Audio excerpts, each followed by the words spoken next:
You've probably heard me talking about this self-sufficient living skills bundle that's been going on. And I have been spending the last week flipping through so many of the incredible resources within this bundle. Now, I will say there's a lot. There's over 118 different ebooks and courses and lessons sharing incredible wisdom and knowledge with you so you can live off the land and you don't have to rely on this corrupt and broken system for everything for your family.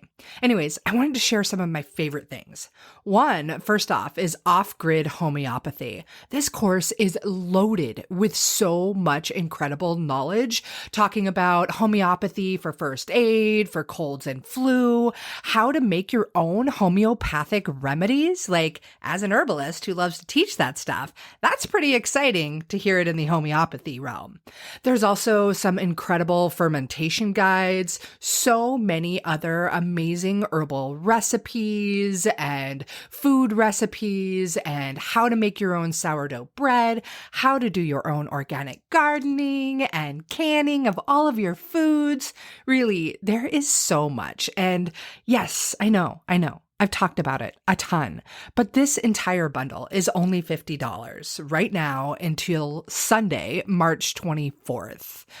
I'm sharing my herbal first aid skills, which is a course that's $47 on its own. I'm sharing recipes that I used when I got my products into REI for herbal first aid kits and so much more.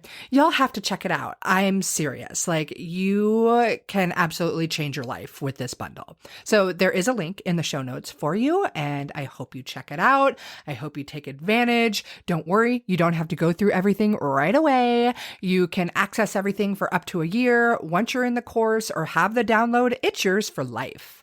It is a steal of a deal. Okay, self-sufficient living skills bundle in the links for you. Hello and welcome to the Herbalist Path, a podcast where you'll discover how to make your own herbal remedies at home so that you can take better care of yourself, better care of your family, and better care of our planet. I'm Mel. I'm a clinical herbalist, environmental educator, and mountain living mama with this crazy passion for teaching more mamas and their little loves how to use plants as medicine in a safe, effective, and tasty way so that there can be an herbalist in every home. Again, it's an absolute honor to have you on the journey down the herbalist path with me so that together we can make herbalism #spread like wildflowers. Thank you so much for tuning in to another episode on the Herbalist Path. Today's episode, I know, is going to be a very, very special treat for you because I have one of my first teachers in the world of herbalism, Scott Kloos, in to speak to you about all kinds of amazing things. We'll tap into the world of wildcrafting, regenerative wild crafting, and connecting with the plants and with nature and with yourself. And who knows what else is in store for us. I did have Scott on the show a few years back, and it was certainly wonderful. And I'm so happy to have you here again, Scott. So thank you. Yeah, thank you. I super appreciate you having me back. It was super fun to connect with you last time. And I really loved how our conversation flowed, and looking forward to our conversation today as well. Yeah, you've always been such a great mentor for me that has lasted so long. And when people ask me about my journey as an herbalist and who I've learned from and where I've gone and what I've done, one of the key things I can always say comes back to you in teaching me about meeting the plants and getting to know them, connecting with them, learning about how to gather them in a respectful way, also at the peak of their medicinal value, and how to make great medicine. And, this was quite a while ago that I got to learn those things with you. And one of the other things that I thought was really special and really was great that we connected again here recently is you are who really introduced me to the power of Devil's Club. And it was one of our first field trips that we had went out on. I want to say it was like at the Cougar Falls or something like that. It was near Panther Creek. Yes, there we go. I was close. And it was a very, very rainy trip. And you had us all sit in the patch of Devil's Club. And I just remember having these giant Devil's Club leaves over me, protecting me, so to speak, from the rain, though I love the rain. And it was a really beautiful spiritual experience for me. And I have not gone to gather Devil's Club again ever since until this fall. And it's a patch that I've seen over the years living around where I do, and got to take my daughter there and share the magic and power of Devil's Club and introduce her. And it was just really beautiful. Made me think of you. So Great. Just a little story to share. I'd love for you to share a bit about you, Scott. Like, what do you do outside of my words? Who are you? How did you become you with this great book and a new book coming out? Wow. Maybe your plant path. Let's narrow that down. That's a big question. Yeah. Let's go with your plant journey. Like how?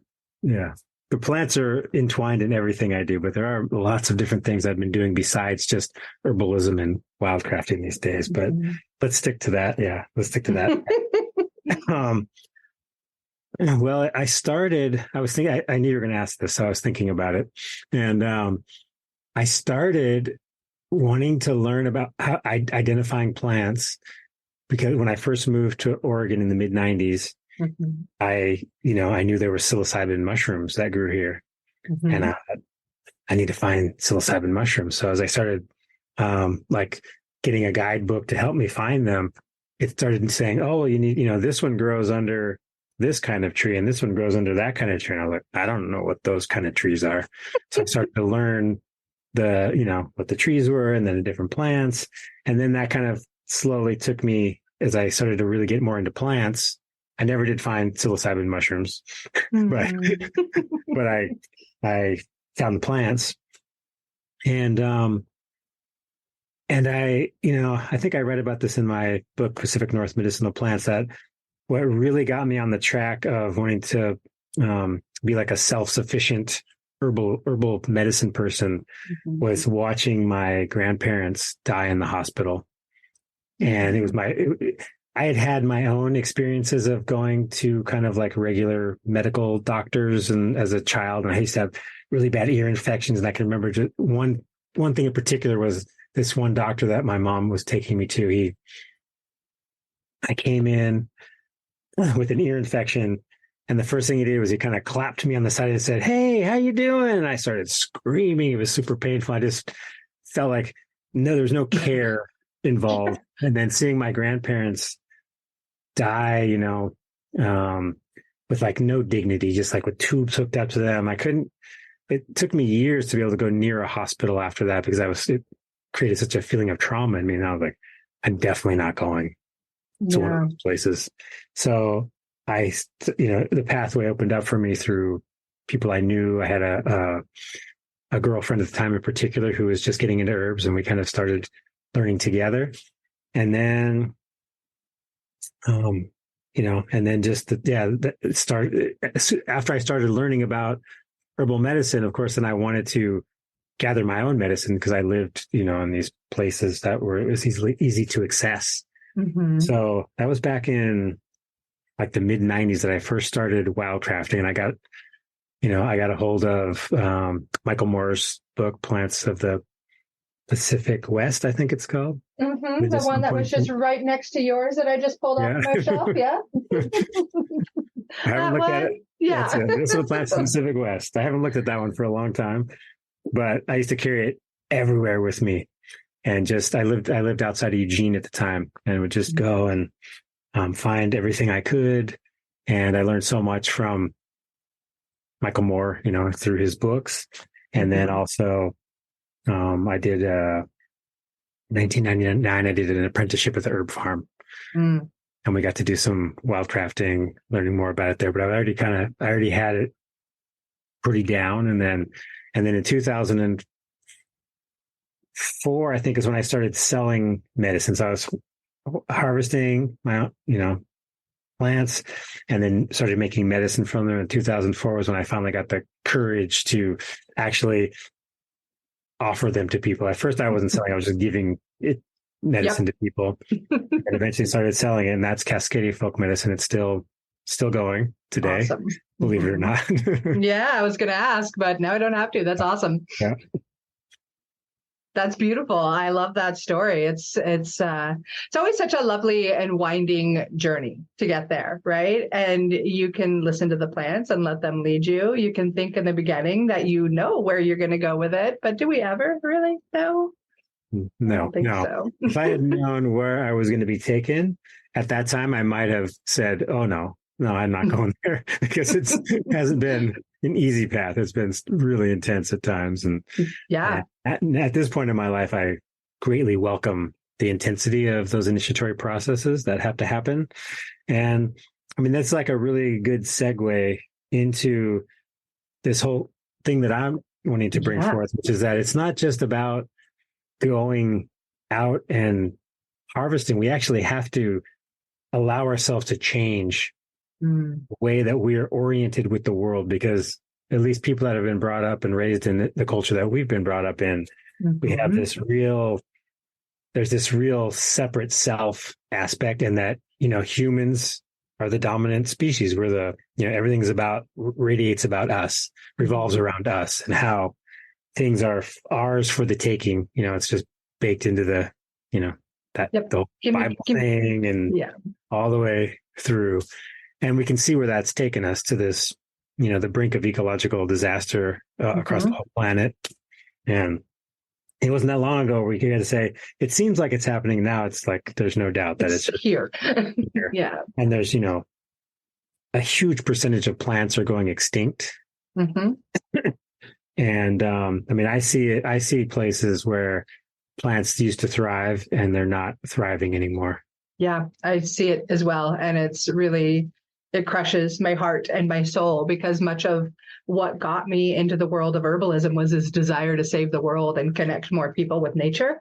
I had no idea at that point that I would be so immersed in the world of herbalism, which is really why I so appreciate the work that you're doing. Oftentimes, one of the things I'll say to people is, I hear a lot of people like, "Hey, Mel, what herb do I take for XYZ?" And I'm like, no, you really need to step out of that box that you've been trained to be in for so long. No fault of yours. Like, that's the society we live in. But if you're seeking something different, we need to also shift our behaviors and our thinking. And it definitely is relevant to the world of wildcrafting and preservation, and being able to do regenerative wildcrafting is so important. I see it so often on social media where people are like in this wildcrafting group and they've got a big basket of tons of XYZ plant. And they're like, "Look, I just gathered all of this plant and what do I do with it now?" First, it's the wrong plant, usually, right? And then, like, you've gathered so much and you didn't even have a use or an intention for it. Like, where's some respect for these living beings, I guess, is really where I come from. It. You could probably say it in a much more eloquent way, but this is what I come across a lot.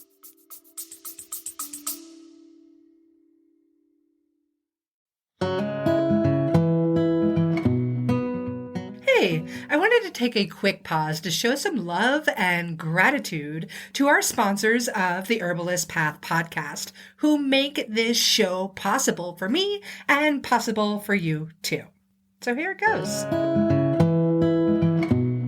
Medicinal mushrooms are all the rage these days, if you didn't know already. And with great reason, because they are powerful medicine that can improve your health and your life in so many different ways when they're well made.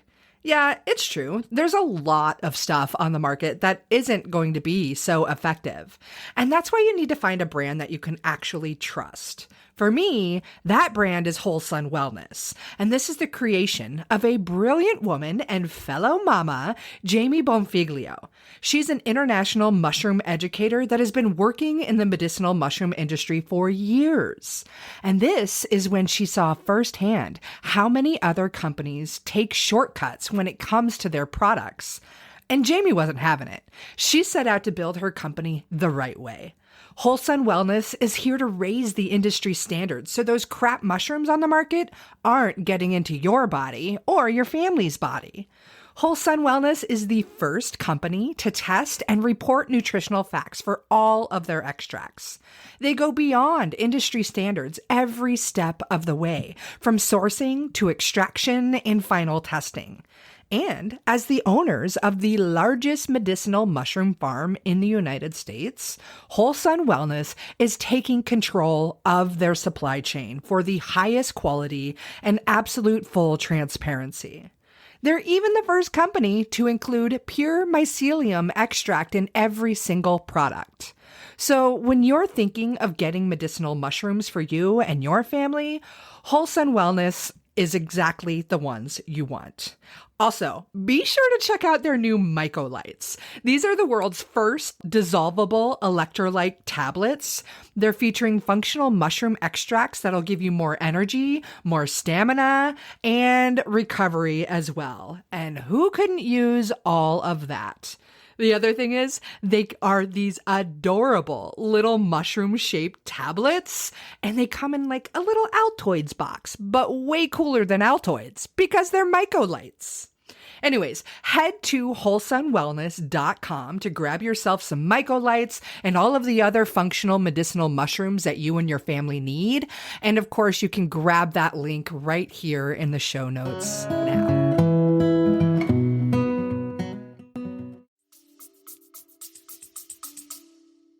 Yeah, I think you said that very well, actually. But I can say more. It comes to mind is this experience I had when I had a group of students I was doing a whole year-long thing where we were going out to different places and doing more like ceremonial work with the plants or just like deep connection with the plants. But there was also a component of wildcrafting in the places where we went. And we were in the mountains of Central Oregon. And at that time, I still felt pretty good about harvesting Ligusticum grayi, which is one of our local, Pacific coast cousins of Osha that grows in the Rocky Mountains, the Ligusticum porteri. And there's a place where it grows. I know that it's super abundant. I mean, it grows. There's like mountainsides covered with it. So I felt good about bringing a group there to harvest. But there were certain places where the soil was really sandy and light, and you could almost just pull them out of the ground. And I specifically told everybody that was in that group to not harvest from this particular spot because it was too easy to gather them, and for each person to just gather a couple plants. And we did a whole thing before gathering where I had people really deeply connect with the plant, like get their faces in and like dig with their hands and then like nibble on the root while it's still in the ground and like smell it and, really have like the experience of connecting with this plant, plus, praying and asking for permission and all that. And then we were coming back and one of the women had an armload full, I mean, like pounds in her arms. And she was standing right by that spot. I asked people not to harvest, and I was dumbfounded that she wasn't able to hear what I said. And it really made me, there's been several moments of different types in my career as a teacher that really like hammered something into me of like, wow, I really need to get people to understand this. Yes. And I questioned her about it. And I found out later that she was from someone else, that she was opening her own like herb shop with a friend. And so she was using this as an opportunity to like, this was a time for us to like learn how to harvest and do our own. And I was asking people not to come back to the places I was taking them. These are the places I've scouted out. Yeah. And he was actually taking it so she could, no profit, sell it, profit. Yeah. And that's, one of the principles of regenerative wildcrafting, and is for me is it's relational and not transactional. And there's a distinction in that. Like transactional is the way that everything works in our culture, right? You have something, and I give you something and you give it to me, and that's the end of it. Mhm. And we don't consider the relational aspects of things. And in other cultures, there's more of this like relationality where, oh, I do something for you, and you don't necessarily have to do something back to me in return, but we just trust that it's going to keep going. We're all going to be helping each other. But this transactional way, it promotes more of like a greed way of being than a trusting in what's being offered. And if you think about just imagining like the Europeans that arrived in this land, and they came from a place where they had completely just wiped out plant species, forests. It goes back thousands of years back to even like the Middle East, where that area was like lush, the land of milk and honey, and it was just desertified by overharvesting of trees and the devastation of forests. And then arriving in a place here, it seems like, oh, it's so abundant. There's so much here. We could just take as much as we want. Mm-hmm. But if we just take and we don't give back, we see what happens. And of course, the forests that were here when the colonists arrived were not just like that because they just did that. They were like that because there were lots and lots of people that inhabited this land that were tending and working within those ecosystems to keep things going, and so there'd be more. And so there's the don't just take without giving, but also to understand that humans aren't inherently a negative thing in ecosystems. That actually, if we look at it, like there's places like here in the Northwest where there were these massive, like tended places for wild foods, where there's a wapato or camas roots. And you can still, if you're going in the mountains, you'll find a place where, like, I was on a bike trip this summer in like South Central Oregon, and we just came across this meadow where there were just acres of camas. And it was like, oh, clearly this was a place where the original inhabitants, the indigenous people of these lands, cultivated these things. So what I was getting to was that certain plants need our interaction to keep them going. Mm-hmm. And if humans aren't tending to those places, then the stands will actually diminish. So we don't have an inherent negative impact on ecosystems. We just have to be aware of how we do interact with those things. And that's why the word regenerative is pretty fashionable right now and pretty trendy. Mm-hmm. And I thought hard about, I'm going to call this regenerative wild crafting. And it just felt so right. And when I really studied the word regenerative, it means create again. So it's not so much about like again, getting away from the human centric, like we're going to create again. We're going to make more and more plants and do this thing. It's about finding the ways that we can align with the ecosystems so that the ecosystems themselves are the ones that are doing the regeneration. It's not us. We're just finding ways that we can interact and align with those inherent processes of regeneration, renewal, and regrowth.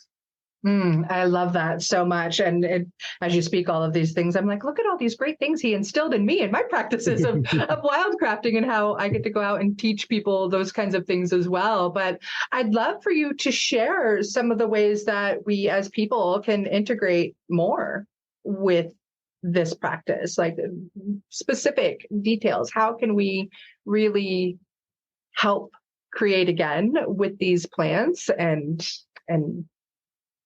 make that movement happen? Like, what could somebody that's listening right now really plant in their minds for the rest of their life as they go out to wildcraft and have that respect? Okay, I got to come up with something good here. Pressure's on, Scott. Well, the first thing I'll say is that it's something that we can't do alone. It's another breaking down of that separate self. It really has to happen in community, because it's about more than just, okay, I'll get to that part.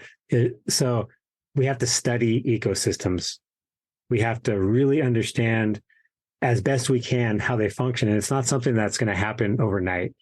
It's like, for me, there's certain plants that I had been harvesting that I don't harvest anymore, like that ligusticum that I was talking about. Even though I know that in that place I can harvest and I will occasionally go there and harvest just a little bit, but I don't sell it through Right. Cascadia Folk Medicine. I just have it for my own personal usage and to share with people in the community. And the reason I don't harvest that anymore is because I don't know enough about the ecology of how those plants grow to say with confidence that I know if I harvest from a stand and let's say I can make assessments and I feel like, okay, I can take, just a few plants from this big giant stand. The questions I'm asking myself are, since this is a really slow growing plant, how long is it going to take for those plants to come back? Like if I say, because what I would do is I would plant seeds from as I'm harvesting, I would be harvesting at the time the seeds are ripe. Right. And then the holes that I would dig out, I plant the seeds. Some plants you can replant the crowns for roots. Like Angelica does really well. Planting, if you take I'm making hand motions so the people that are listening can't see, but when I get the YouTube channel back up. Imagine a carrot and you dig up the root, and then the part at the top that's called the crown where the leaves come out, you can cut that off. You can do it with a carrot too, and you can plant that back in the ground and the roots will regrow from there, and then the above ground part will come back.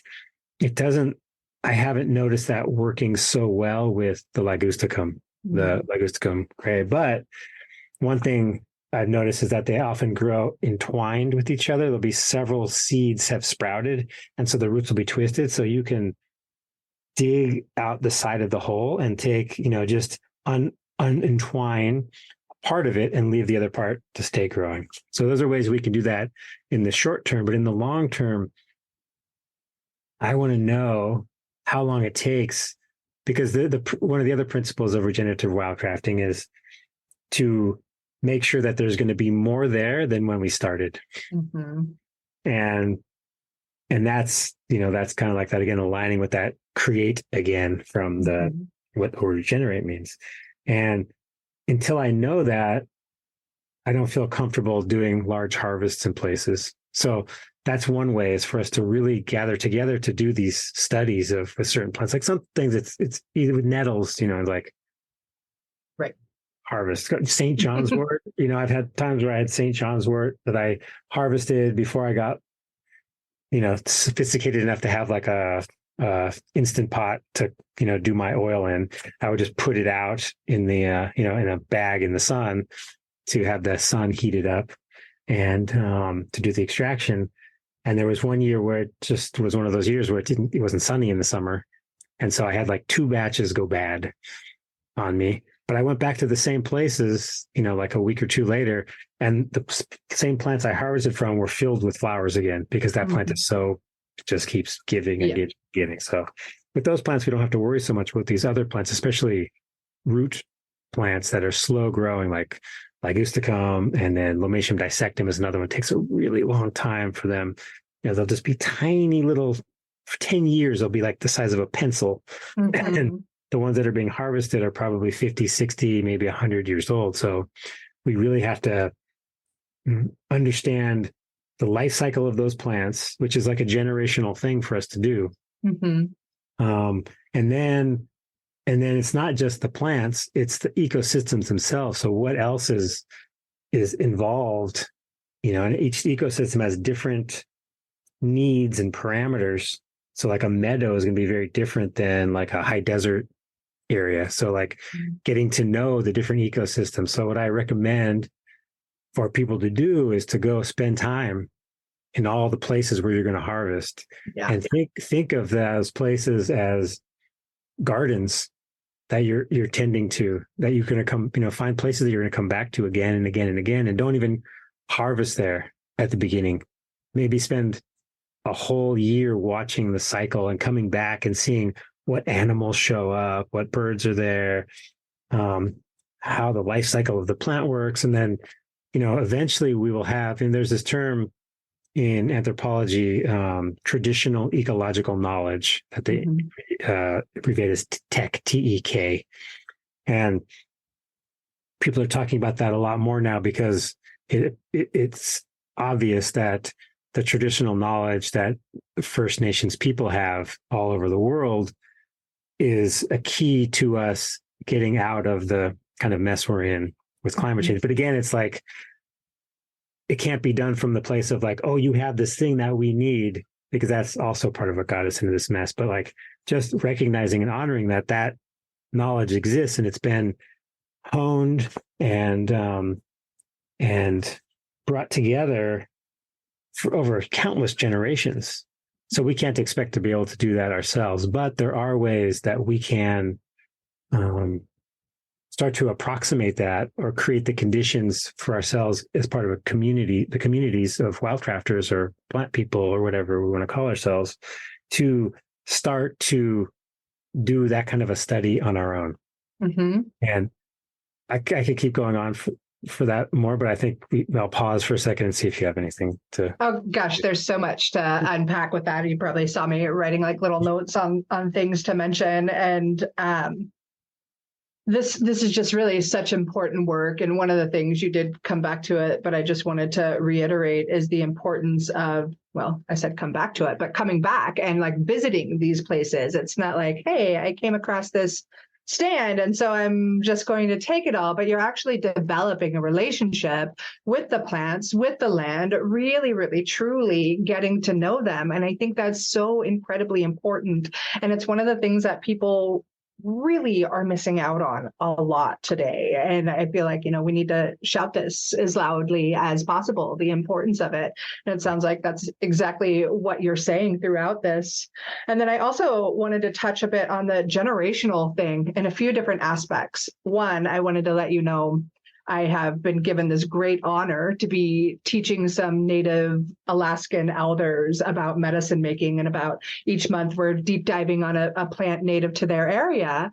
And when I got this opportunity, I was both overjoyed and so saddened, because here I am, this European white girl coming in to teach you about the medicine that you're growing around, because this information and knowledge was essentially stripped from you and your people. And so sometimes I'm really fortunate in those classes that somebody is there to share what their grandfather or their grandmother did with them. And when I get to hear those stories, it brings me so much joy and magic. But it makes me very curious on how we can help to continue to uncover some of this information that was there for so long. And then again, our greedy society basically stripped it from all of us for quite some time. So that's one thing. And then I think a lot about like the generational thing, and being a mother, and you're a father of two young boys, and I know they're in practice with these things, because I know you and your wife are very in tune with all of this. But how can we all start to instill this essential knowledge for our children and our grandchildren and our great-grandchildren, so that we make this common knowledge for the world again? And obviously you're doing that through your book, but these are just some of the pieces that I really picked up from what you were just saying.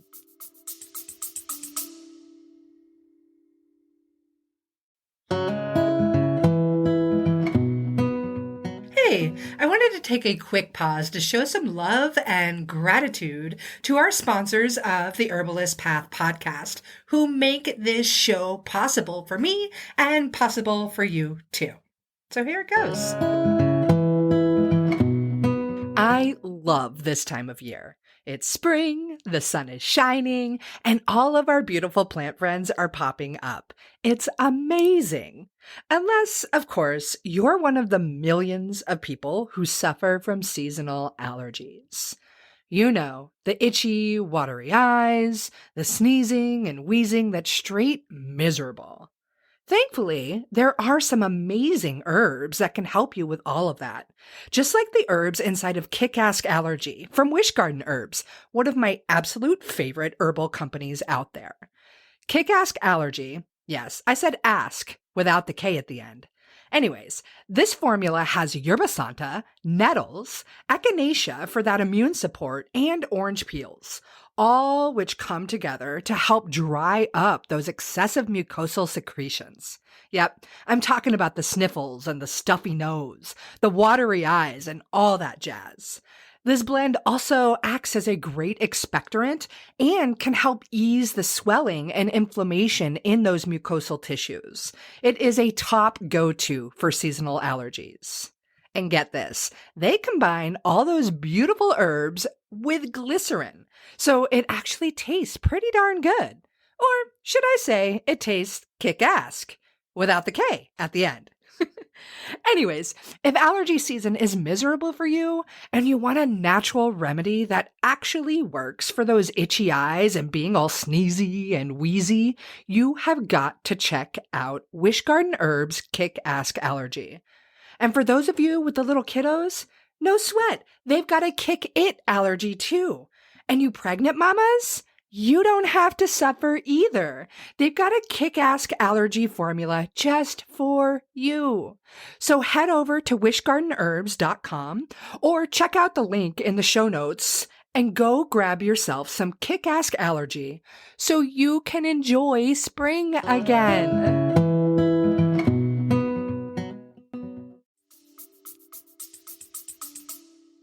Yeah. And I want to reiterate too that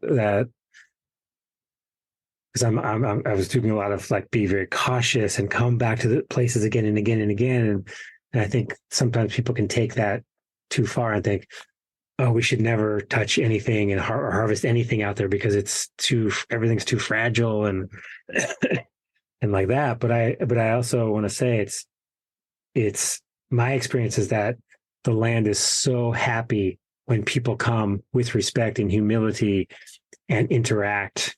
And so to also just encourage people to not be afraid, but to get to know the plants that are the ones that we don't have to worry so much about. Like I mentioned, nettles and St. John's wort and, like cottonwood buds or just a bunch of the plants, throw them off. And, red cedar, same, like in this time of year in the, fall, winter time, the winds blow and just the tips fall off and you can even just go and gather them off the ground and they're still fresh.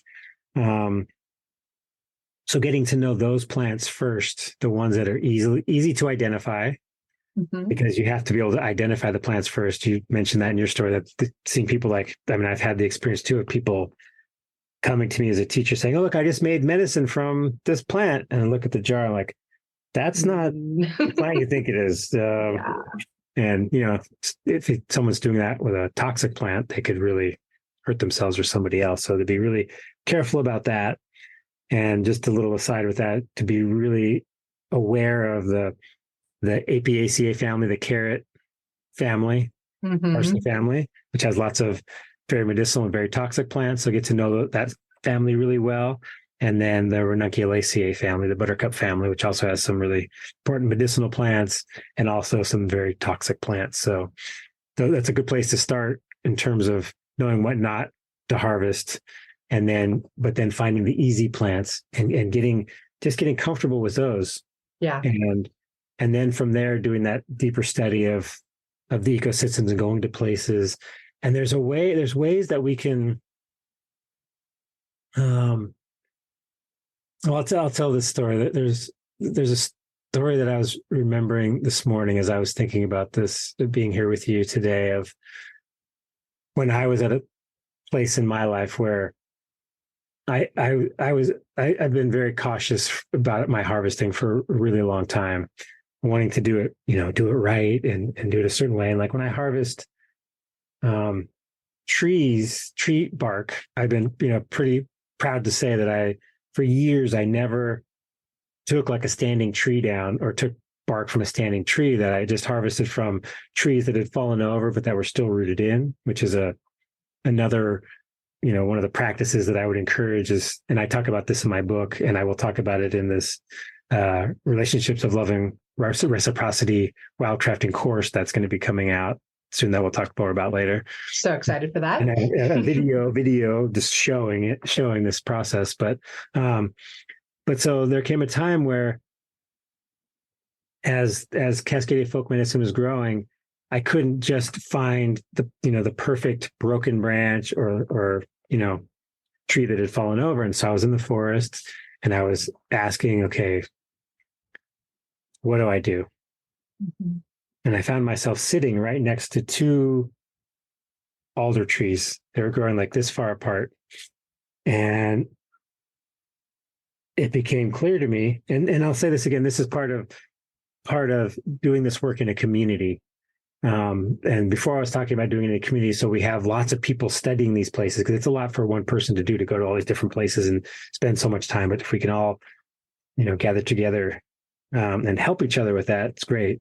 And in this case, there's this listening, perceiving process that happens that's not, that isn't necessarily acknowledged by modern science, let's say, which is this energetic way of connecting with plants and with the land and with ecosystems. And doing that in a community is really important, because it's easy to get kind of caught up in our own ego stuff with that. And we can get grandiose with it and think, oh, I know what's going on. Or, I got this message that I should, cut down all the trees here because this is what needs to happen, things like that. But if you have people in a community that are doing that together, we can sort of keep check on each other. So I've been very grateful to have people that I can, discuss these things with. Yeah. And in this case, I did discuss this with someone. And it made sense afterwards, like being there, asking, okay, it's like these trees were asking one, they were saying, take one of us.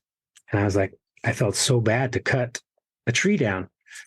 And I was sitting with it, struggling with this.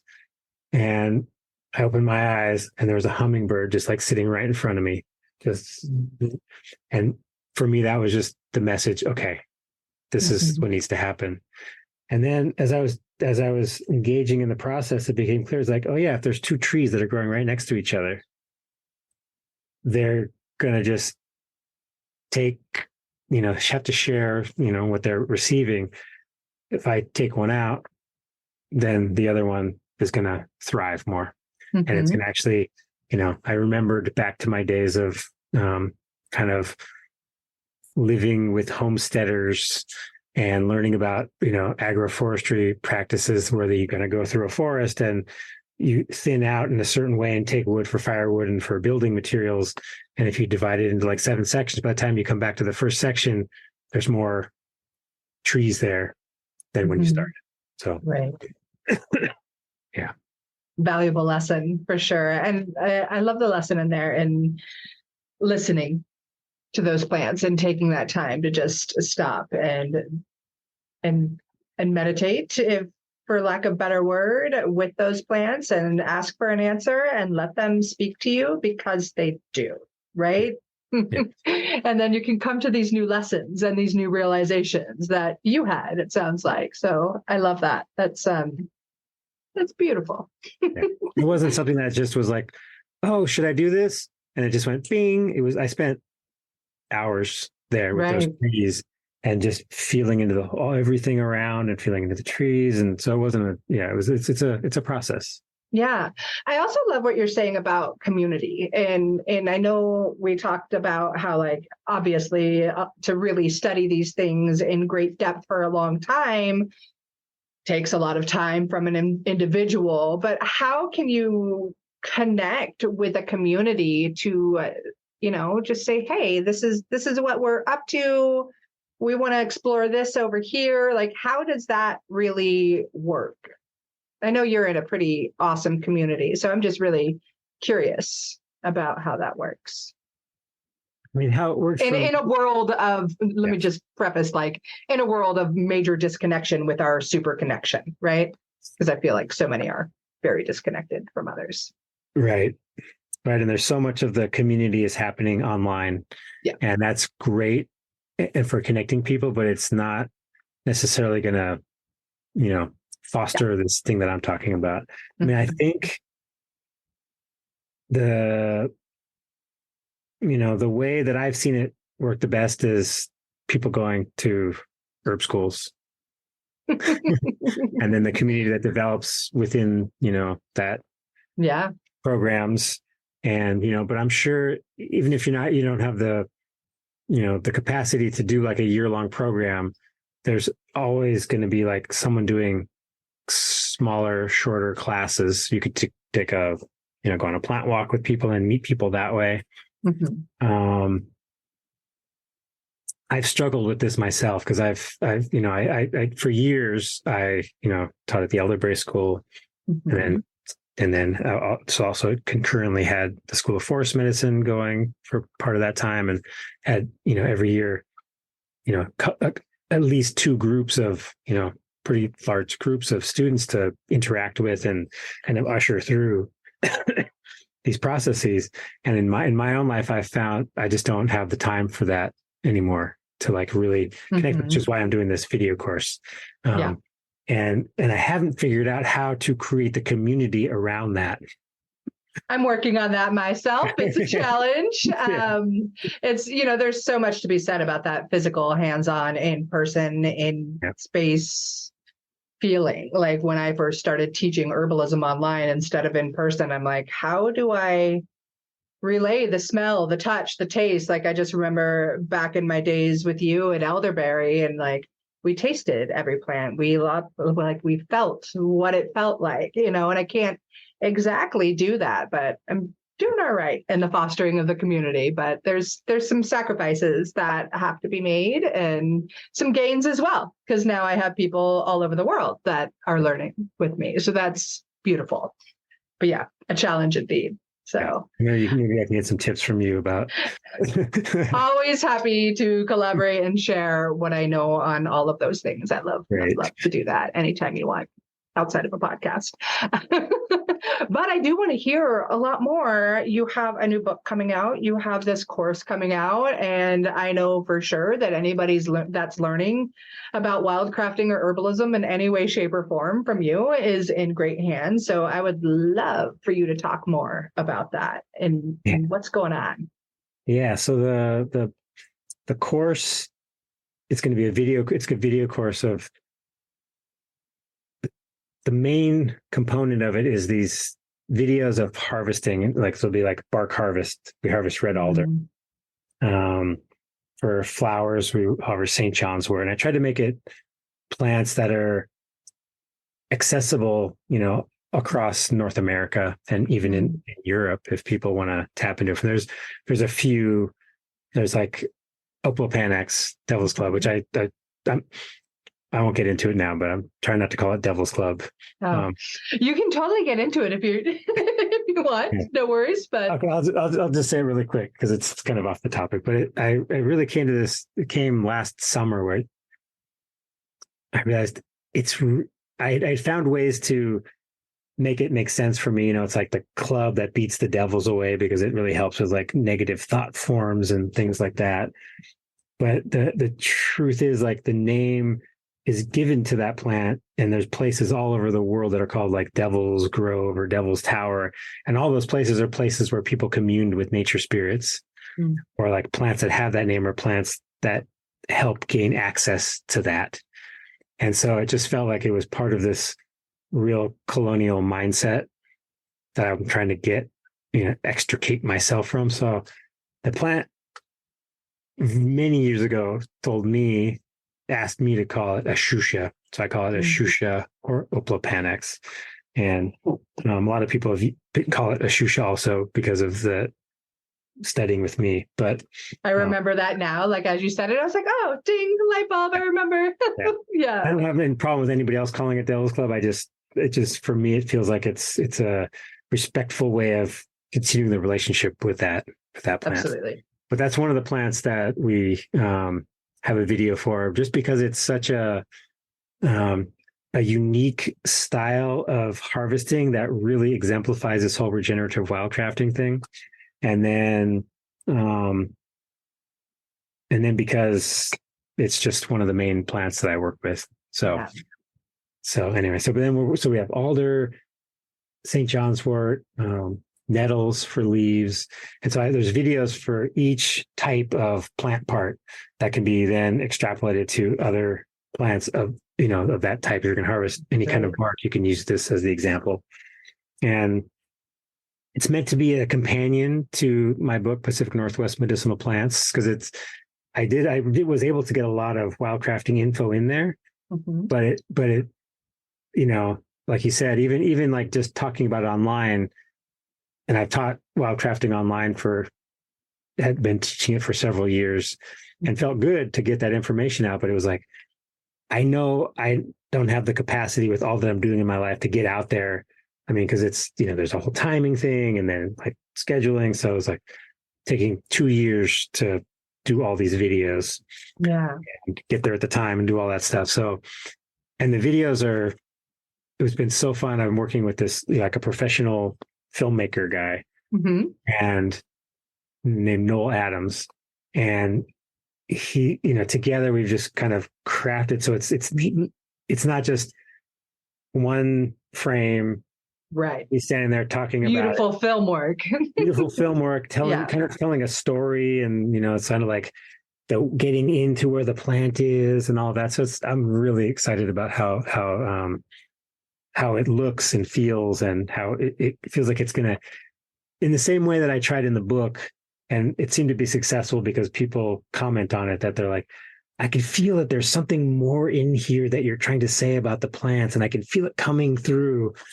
And so I'm trying to do that with these videos too, that there's more to it than just we're out there harvesting plants. So there's going to be that. And it'll be an online course that is based on the wildcrafting, kind of like 6 hours of wildcrafting lecture that I've been teaching for, many, many years. And then the book is not going to be coming out just yet, but there's going to be a booklet that would be more like a thing to put like in your back pocket when you take out to help. It'll have like kind of like the philosophical grounds and like the deeper understandings of why we want to do things this way, but then also the very practical, like how do we study ecosystems? So you can go out there and like be reading this and then have like the ethical guidelines and all of that stuff and with you while you're out harvesting. And yeah, I think that's the gist of it. But that sounds so amazing. Like I'm so excited for it to come out and to share it with the masses. Like it's such important work, and I can only imagine how beautiful you're going to make it. And especially having like an actual videographer as somebody who puts on online courses, and I'm like, here's my Zoom video. There's so much to be said about really great quality film work and the knowledge and wisdom that's going to be passed throughout there. I love it. Yeah. It's exciting. I can't wait. When do you anticipate it being ready? Well, we're gonna do a Kickstarter that's gonna come in the beginning of January. Good timing for the podcast. Yeah. And then, so people listening to this might be listening to right as that's happening. And so that will be to kind of, I had to borrow money to make this. So to kind of pay that back and then to finish the final editing stuff and get the publishing of the booklet and all the materials that go along with it. And we'd like it to be ready by February. And it might be some kind of thing where portions are ready, but the idea is that it's also it goes by seasons. So the first video that we videoed, and the first one that's going to come out is black cottonwood buds. And so that one, we want to make sure that that's ready for when it's black cottonwood harvesting time. I love that. Actually, I've already seen the buds like dropping down because I have a ton of cottonwoods in my backyard, and the buds are already doing their thing, which is so fascinating to see. I'm like, wait, let's think about February. And they're like, no, we're ready. We just dropped our leaves. We're ready to go. We want the next round. And I'm like, okay, you can do that too. It's cute because as my partner's like cleaning up the yard, he's like, look, I saved you something. And he, brings me this cottonwood branch. And that brings up another topic that's really important in this, is that when I talked about like the traditional ecological knowledge, it was pretty consistently, the long-term study of things, that there was a pretty consistent behavior that we saw, right? And that people saw. And now it's not like that, as I'm sure you've seen, where things are happening very erratically. Things are blooming out of season and this. So it has a whole nother layer. And I'll get into that some in this course. And I can actually link, when we You can just put links in the podcast to an article that I wrote, and also maybe a talk that I gave on this topic of wildcrafting in a warming world. That's about how do we as wildcrafters adjust ourselves, because there's even more factors to consider now, because if things are blooming out of sequence and there's pollinators that need to get the nectar from those plants, we have to be even more careful about how we're harvesting. And then there's also this aspect of like triage, where there's certain things that are going to be, like it makes sense for us to consider how we harvest based on like different factors than just what we usually consider. I'll just say that for now about the triage. Yeah. There's so many things to think about with this, with the state of our entire environment. So many changes. Like I just saw, I think last week or so, maybe the week before, how our USDA temperate zones are now different all across the country. If you didn't see that, it's the latest news. It's official. The scientists are even seeing it. It's I laugh, and I don't mean to. I think that's the only thing I can do other than get really sad and angry or what have you, or just keep being as proactive as I possibly can and talking with people like you, to talk with people that are listening to the show right now and help people like you get your message out. And this course out is going to be so amazing. I'm so excited for it. Do you happen to know yet a website for the Kickstarter, like a link for that, if you were going to tell everybody listening? It is there, but we'll have to just put it in we'll put it in the notes. Thanks, because I don't remember it. Yeah. It's okay. Totally okay. I am really excited to connect to that and help get that word out, and so you can help get your word out, because it's invaluable. Super. Yeah, of course. I so appreciate what you do. It's everything. That noise wasn't supposed to happen on the podcast, but it did. Okay, Scott, I would love for you to just share even more of Scott's wisdom. If there's somebody out there listening that's like, hey, I've been like listening to this herb stuff and I'm kind of into it, and I think I want to use more herbs and I really want to wildcraft. If you just had one more piece of wisdom to share with them, they're very, very new at it, they're very curious, what would you say to them?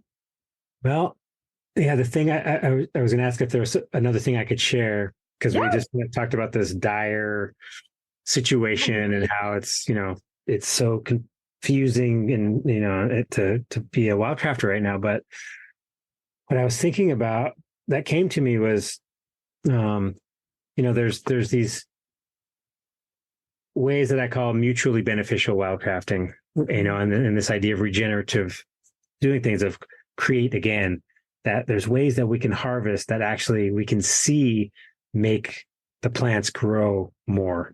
And that's a really good thing, I think, for someone to experience, because if you see that in action, that creates, a feeling of, oh, yes, this is real. This is actually happening. Mm-hmm. And like nettles is a great example. Like when I worked at the herb farm, we used nettles for making the compost that would go to feed the seedlings that were planted out on the land. And nettles was a huge component of the compost. So we would cut the nettles. I didn't work there for a long time, but I did apprenticeship and then I stayed on for a season. But I think it would be the nettles would be cut 3 or 4 times in the season and added to the compost pile, and they would just keep growing back. And nettles, of course, is really good in compost because it helps make things break down. It's filled with nutrients and minerals, so it's really good for the seedlings. But just to see that you could cut this plant and it would come back is great. If somebody has basil plants growing in their garden, even if you just let the basil plants grow, then they'll just kind of do this thing like this. But if you cut them early, where you cut them, it'll 2 branches will come out from that point where you cut it. So if you keep cutting it, it'll get bushier and bushier and bushier.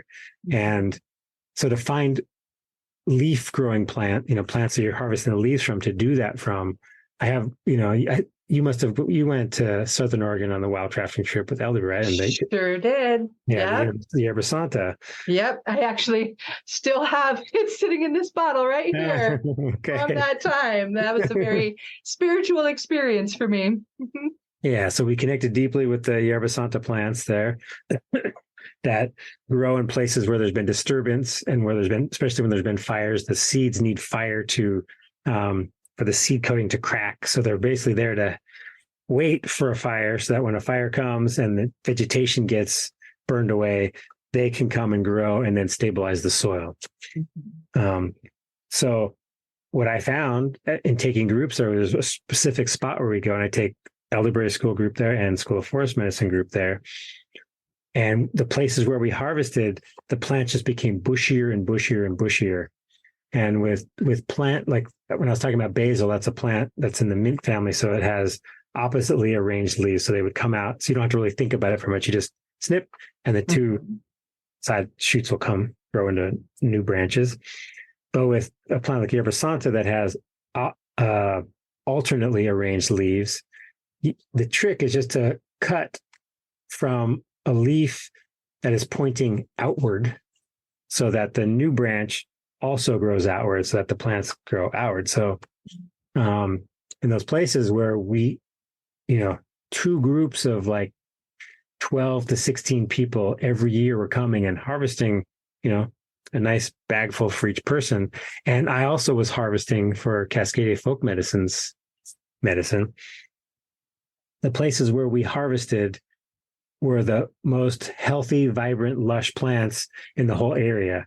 The other ones were they just grew up kind of scraggly and, did their thing. And there's nothing wrong with that. But just for someone to be able to see that if I interact with this place, I can actually make there be more plants. I think that's a really good thing to instill, like that sense of hope. Because for me, even with all that dire stuff that, we were talking about, and the effects of climate change and ecological destruction, there's parts of me that I go into moments of despair, but deep down in my being, I feel so much, there's actually a feeling of excitement, because change happens all the time on this planet. And the biggest, flourishings of life have always happened after like mass extinctions.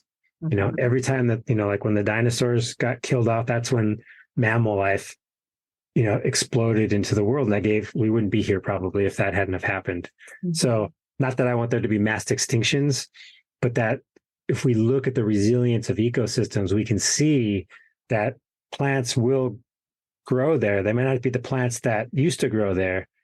So another thing that I encourage people to do is to study the plants that are often considered invasive, and that kind of terminology that kind of demonizes them for growing into places, but they're only growing there usually because there's been some human impact on the land that has created disturbance, that the plants that are usually growing there natively aren't able to respond. So these other plants come and do that. So looking to those plants, like to me, alder is a plant that grows in places of devastation. So that for me, it's been a teacher about this whole practice of regenerative wildcrafting and just the regeneration of ecosystems, and watching how they do their thing has helped me understand how to align myself with those natural processes of renewal in the world. I love all that you said there, and it made me think of something that happened for me this summer that was beautiful. So when I ran my product line, I gathered arnica for that, and I would do arnica mollis. And I had this beautiful field area where I would go gather every other year or so.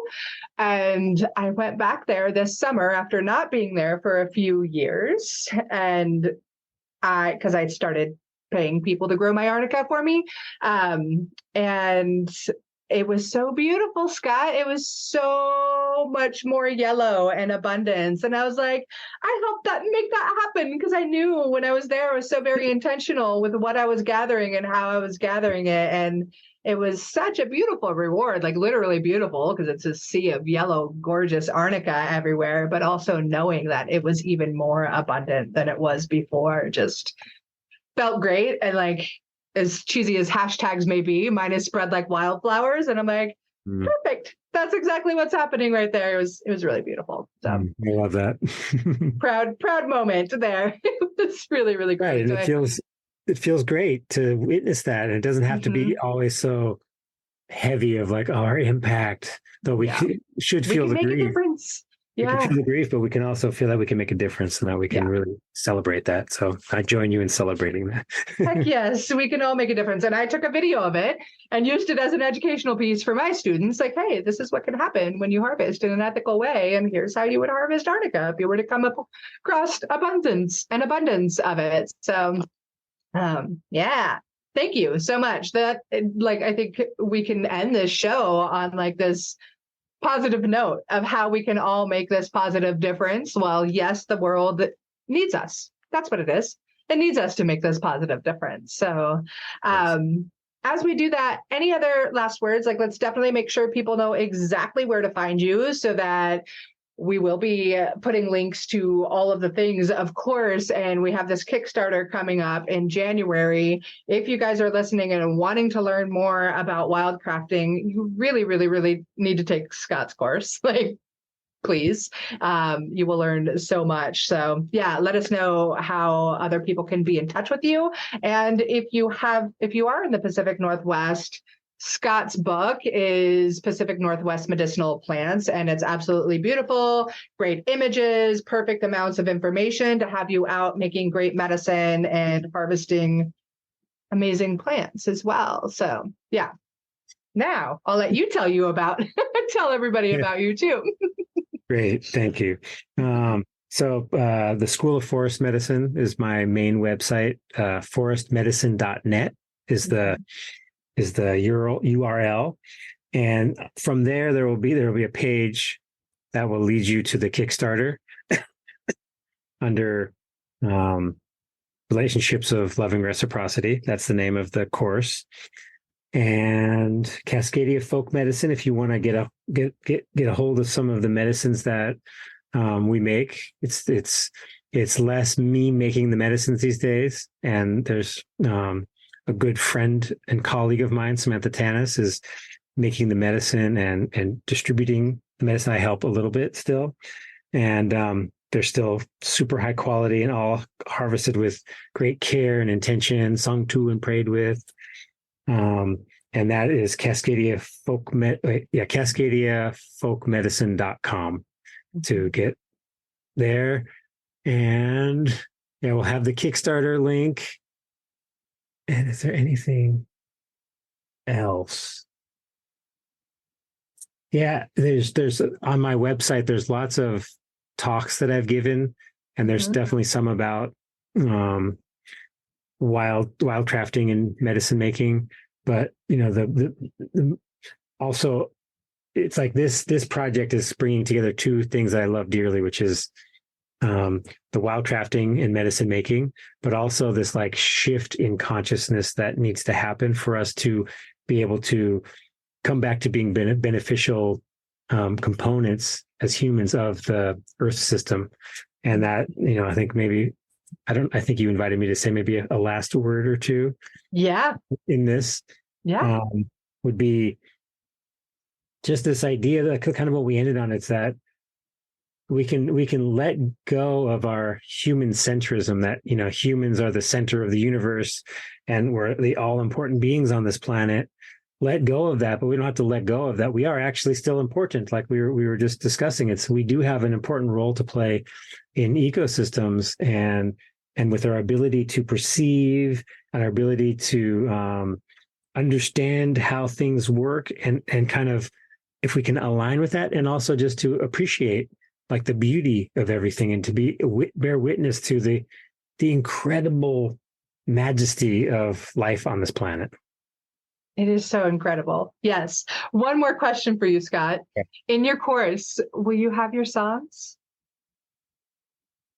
No. I should get them in there. You should at least make it some sort of bonus or some sort of perk or something, because there's a lot of magic to that. Oh, did you say songs? Yes. Oh, I thought you said my sons. No, I mean, sure, but songs, songs. There will be something about singing as part of making offerings and respect to the plant, connecting with the plants. There will be a part about the importance of song. Can I tell one quick little story about songs? Okay. I haven't verified it, myself scientifically, that the singing makes the medicine better, but I know that it does. And I have a friend who is a Ugandan medicine person, and he shared with me that when he was working with a group of people, traditional herbalists, and also people that were trying to bring the traditional herbal medicine in Uganda into the Western hospitals, and they were just doing studies of the medicinal constituents of plants. And so he did this little trick with them where he gathered one batch that he sang and prayed with the plants, and then from the same area, and then harvested the other ones without doing that. And the constituent levels were higher in the ones that were sung to and prayed with. I have no doubt in my mind about that at all. I definitely saw that with many people in the Oregon cannabis industry as well. Yeah. Those that had songs and connection and such grew better. So I love that they did that as an actual test too, and kind of slip that in there. I love that. It's beautiful. Plant songs are so good. Aren't they? So good for us, so good for them. Like, it's beautiful. Well, thank you again so much, Scott. I always love when I get to have conversation with you and listen to you and learn from you. And I can't wait to see what's coming up with your new course. Great. Yeah, it's been such a pleasure to connect with you too. I wish we could hang out more. I know. We're not even far from each other. Not far. We're both very busy, but yes, maybe we could get our families together. That would be beautiful. I would love that. Great. Thank you so much. All right. Thank you so much. Enjoy the rest of the day. You too.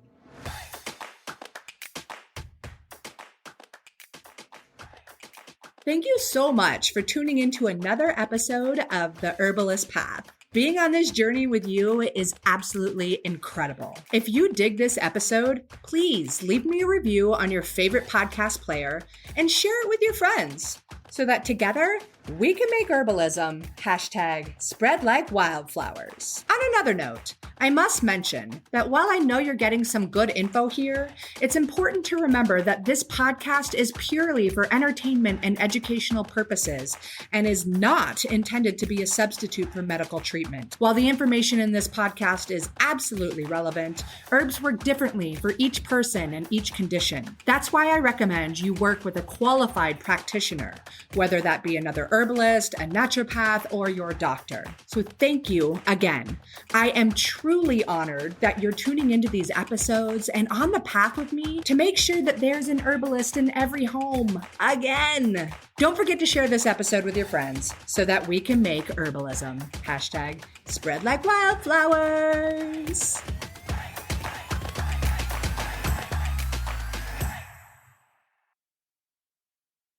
It has been so much fun and so, joyous watching all of my medicinal plant friends popping up in my garden, from the Elecampane to the comfrey and the arnica. I love seeing these friends pop up. And if you are still trying to decide what to grow in your medicinal herb garden, you've got to grab my guide. It's all about the most essential herbs that every mom should know and should grow. So I teach you how to grow them and the many different ways that you can use them. If you want to grab the guide, go ahead. It's free, and I'm pretty sure you're going to get a lot of delight and use out of it. And there's a link to it in the show notes. I'm wishing you tons of happy medicine planting.